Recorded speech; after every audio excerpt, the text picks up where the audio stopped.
மூட நம்பிக்கைகளுக்கு என்ன காரணம், குற்றங்களுக்கு என்ன காரணம், ஏற்றத்தாழ்வு எல்லாமே மூட நம்பிக்கை தான். சந்தோஷமாக வாழணும் அப்படின்னா எல்லாரை விட உயர்ந்தவராகிட்டா சந்தோஷமாக வாழ்ந்துடணும்னு நினைக்கிறாங்க.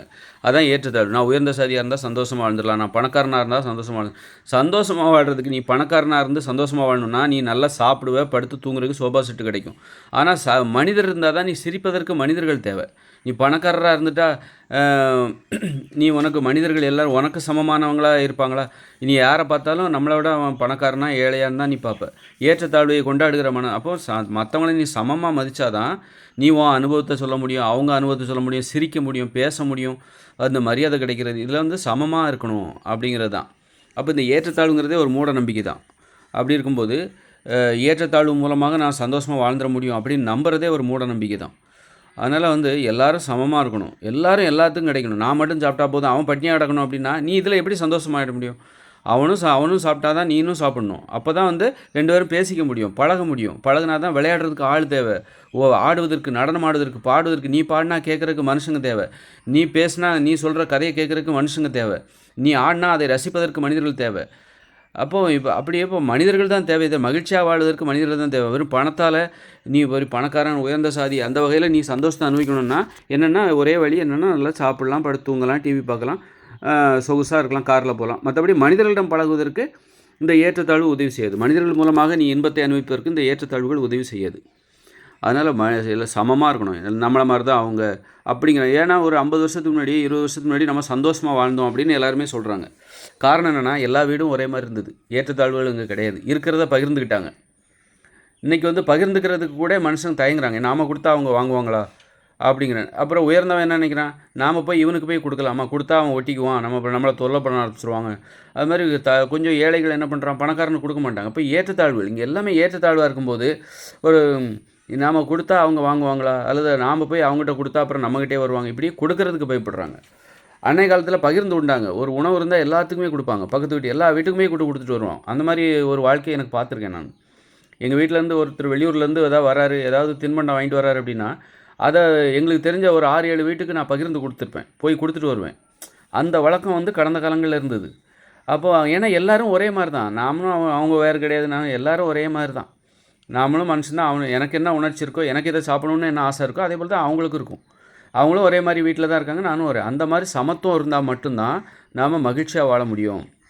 ஏற்றத்தாழ்வு மூலமாக மகிழ்ச்சியாக வாழ்ந்துடலாம். பணக்காரராக, உயர்ந்த சாதியாக, எல்லாரை விட பெரிய படிப்பு படிச்சுட்டு நல்ல மகிழ்ச்சியாக வாழ்ந்துடலாம், உயர்ந்த பதவிக்கு போயிட்டால் மகிழ்ச்சியாக வாழ்ந்துடலான்னா வாய்ப்பே கிடையாது. நீ உயர்ந்த பதவிக்கு போயிட்டேன்னா உன்னுடைய அனுபவத்தை பகிர்ந்துருக்கு உன்ன மாதிரி உயர்ந்த பதவி உள்ளவங்களெல்லாம் போய் தேடுவேன். அவங்க உங்கள் பக்கத்தில் இருப்பாங்களா?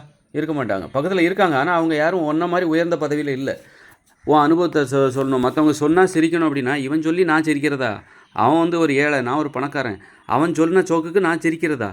நீ என்கிட்ட பேசவே கூடாது ஃபஸ்ட்டு. நான் பணக்காரன், நீ ஏழை, முதல்ல அந்த டிஸ்டன்ஸை மெயின்டைன் பண்ணு. அப்போ தான் அந்த மெயின்டைன் பண்ணால் தான் நீ பணக்காரனாகவே இருக்க முடியும். நீ ஏழைகிட்ட சகஜமாக பழகுற அப்படின்னாலே நீ பணக்காரனாக இருக்கவே முடியாது. பணக்காரனாக தக்க வச்சுக்கணும் அப்படின்னா அது உயர்வுன்னு நினைக்கிற, அதுதான் உனக்கு மகிழ்ச்சின்னு நினைக்கிற அப்படின்னா அதை தக்க வச்சுக்கணுன்னா நீ பணக்காரனாகவே இருக்கணும். அப்படின்னா ஏழைகிட்டேருந்து விலகியேறு அப்படிங்கிறது தான் இதோட அடிப்படை. இது அப்படி இருக்கும்போது நீ உனது அனுபவங்களை பேசணும் அப்படின்னா பணக்காரனாகிட்டா பணக்காரங்களை போய் தான் தேடணும். அவங்க உன் பக்கத்தில் இருக்க மாட்டாங்க, அவங்க ரொம்ப தூரத்தில் இருப்பாங்க. ஆனால் பக்கத்து வீட்டில் இருக்காங்க, ஆனால் அவங்க ஏழையாக இருக்காங்க, அவங்ககிட்ட போய் பழக முடியாது. ஏன்னா ஒரு ஸ்டேட்டஸ் எல்லாம் போயிடும். அந்த மாதிரி இப்படி நீ அப்போ அதே சமத்துவமாக இருந்தால், எல்லோரும் ஒரே மாதிரி இருந்தால், எல்லாருமே ஒரே மாதிரியான பொருளாதாரத்தில் இருந்தால் உன் அனுபவத்தை உடனே பேசலாம். பக்கத்தில் பேசலாம், பக்கத்தில் மனிதர்கள் இருப்பாங்க, பேசி பகிர்ந்து கொண்டு ஜாலியாக சந்தோஷமாக பேசி சிரித்து ஜாலியாக இருக்கலாம். நீ உயர்ந்த சாதியாக இருந்தால் ஒன்றை மாதிரி உயர்ந்த சாதி உள்ள ஒரு உயர்ந்த சாதி ஒருத்தர் தான் போய் தேடி அனுபவங்களை பகிர்ந்துக்கணும். நீ உயர்ந்த பதவியில் இருந்தால் ஒன்றை மாதிரி உயர்ந்த பதவியில் உள்ளவங்ககிட்ட தான் போய் அனுபவங்களை பகிர்ந்துக்கணும்.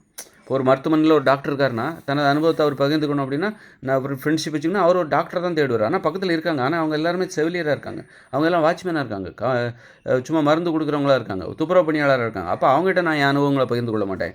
எனது அனுபவங்கள் அவங்களுக்கு புரியவும் செய்யாது. துப்புரவு பணியாளருடைய அனுபவம் துப்புரவு பணியாளருக்கு தான் புரியும். அது மாதிரி டாக்டரோட அனுபவம் டாக்டர் தான் புரியும். அதனால் டக்குன்னு விஷயத்தை பகிர்ந்துக்கணுன்னா பக்கத்தில் யாரும் இருக்க மாட்டாங்க, அவங்க எங்கேயாவது ஒரு இடத்துல தான் இருப்பாங்க. இந்த மாதிரி தான் நீ ஏற்றத்தாழ்வை கொண்டாடினால மனித உறவுகள் உனக்கு அவ்வளோ ஈஸியாக கிடைக்காது. அப்படிங்கிறதுனால சம்பளத்தை பார்க்குறாங்க. சம்பளம் நீ எவ்வளோ சம்பாதிக்கிற அப்படிங்கிறது ஒரு அளவீடாக இருக்குது.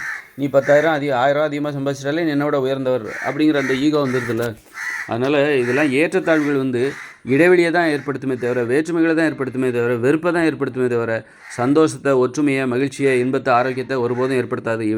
வேற்றுமை, ஏற்றத்தாழ்வுகள்லாம் நோய்களை ஏற்படுத்தும். மற்றவங்கள பார்த்து வளர்ச்சியை பார்த்து பொறாமப்படுறது, நாமளும் வளரணும்னு நினைக்கிறது, நம்ம வளர்ச்சியை மற்றவங்ககிட்ட காட்டி வயிறு எறிய வைக்கிறது, இதெல்லாம் வந்து நோய்களை தான் உருவாக்குமே தவிர, எல்லோரும் ஒன்றா இருக்கிறோம், இந்த பணங்கிறதே இல்லாத ஒரு உலகத்தில் தான் நீ நானும் வேறு கிடையாது.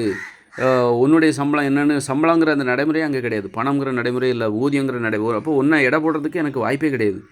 நீ இன்றைக்கி ஒரு 4-5 மாம்பழம் தோட்டத்தில் அதிகமாக உற்பத்தி பண்ணியிருக்கலாம், அது நான் வந்து அதுக்கு பதிலாக பப்பாளி பழம் என் தோட்டத்தில் அதிகமாக. அதனால் அதை வச்சு இந்த ஒப்பிட்டு பார்த்து, ஒருத்தருடைய தொழில் திறமையை ஒப்பிட்டு பார்த்து அதை வச்சு மதிப்பிடுகிற வழக்கம் இந்த பணம் இருக்கிற உலகத்தில் மட்டும்தான் இருக்கும். அதுதான் வேற்றுமை காரணமாக இருக்கும். பணம் இல்லாத உலகத்தில் தான் மனிதர்கள் ஒற்றுமையாக இருப்பாங்க, சமத்துவமாக இருப்பாங்க. அப்போ தான் நீ எல்லார்ட்டையும் உன் அனுபவத்தில் உன் பகிர்ந்துக்கலாம்.